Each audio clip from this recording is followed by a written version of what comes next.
finding you well so far today, at least. I'm trying out a few new things today. Still learning a lot of things in my editing software. I'm using Pinnacle Studio 14 Ultimate, and there's just a lot of tools in there that I wasn't aware of, so I'm going to start mixing some of them in. And when you're discovering new tools, you're always going to run into the question of, just because I can do something doesn't necessarily mean I should, or does it? Alright, so first topic of today's program is going to be top 5 television shows that should not have been canceled and yet were. Coming in at number 5 is going to be My So-Called Life. It's an older show. Some of you kids might not have seen it before. Boy, almost 20 years ago now. We were introduced to Claire Danes. It was sort of a teenage coming-of-age television show. Dealt with a lot of real issues. I thought it was a very honest show. Didn't even make it through its first season and it was canceled, which is quite unfortunate. It was a very good show. Number 4 is going to be True Calling. Eliza Dushku and later on Jason Priestley was introduced into the show. Started out kind of slow.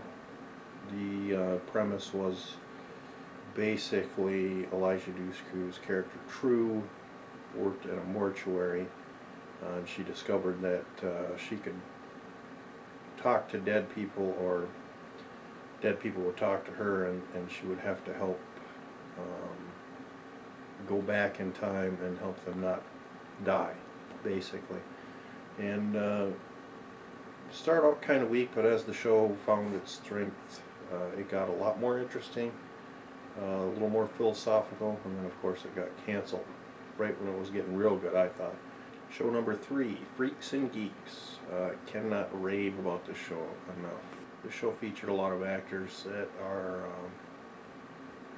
very well famous nowadays, like James Franco, Jason Segel, and of course Seth Rogen, Linda Cardellini, Busy Phillips. I mean, all these people have gone on to be superstars, and just the volume of talent that they had in this show, as well as the quality of writing. It baffles my mind how something that was this poignant and this completely funny got taken off the air. Show number 2 is going to be The Dollhouse, or Dollhouse, Joss Whedon's latest television creation. Now you might think, boy, 2 shows with Eliza Dushku, you must be obsessed. Well, who isn't really? Come on, it's Eliza Dushku. The show had so much potential, so much depth in the show. I just can't understand why deep storytelling can't stay on television. People get confused and tune out, they're done, whatever. And of course, number 1, also Joss Whedon creation, my all-time favorite television show, Firefly. I managed to see, I think, 2 episodes of this while it was on the air, and then it was canceled. Fortunately, it did come out on DVD and sold out, and then was re-released. I bought it. I could watch the show over and over.